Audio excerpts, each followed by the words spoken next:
আজি আমাৰ ৰাজ্য চৰকাৰৰ কেবিনেটে যোৱা কিছুদিনত আমাৰ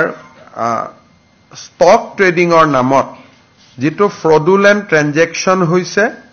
আৰু বিভিন্ন মানুহৰ টকা পইচা অনৈতিকভাৱে ডিপজিটৰ নামত লৈ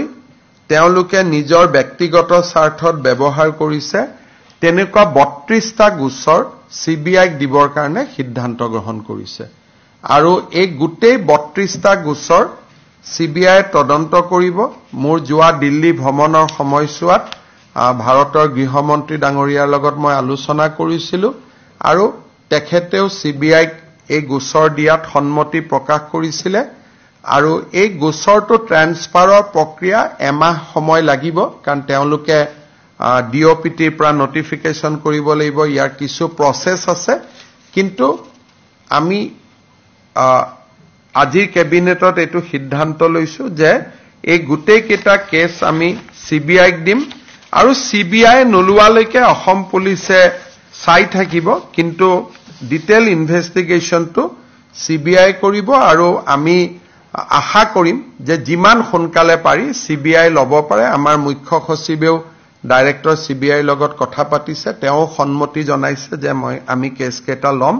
গতিকে ৩২টা গোচৰ এতিয়ালৈকে আমি পঞ্জীভূত কৰিছো ৩২টা গোচৰ আমি CBIক দিম। কেবিনেটে এইটো সিদ্ধান্ত লৈছে যে আৰু যদি ভৱিষ্যতে এনেকুৱা কিছু গোচৰ আহে যি ট্ৰেডিং এপ বা ট্ৰেডিং ব্যৱসায়ী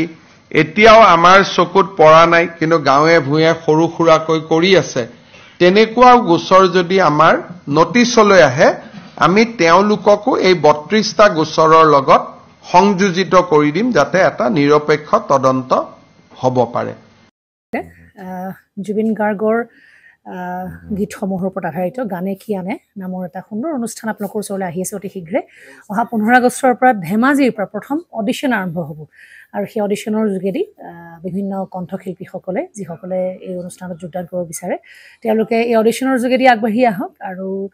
জুবিন গাৰ্গৰ বহুত ভাল লগা গান আমি সদায় শুনি আহোঁ আৰু আপোনালোকৰ যদি ভাল লগা গান থাকে জুবিন গাৰ্গৰ আপোনালোকে গাই ভাল পায় তেন্তে অডিশ্যনত যোগদান কৰক। মোৰ ফালৰ পৰা আন্তৰিক শুভকামনা থাকিল এই সম্পূৰ্ণ অনুষ্ঠানটোলৈ। ধন্যবাদ।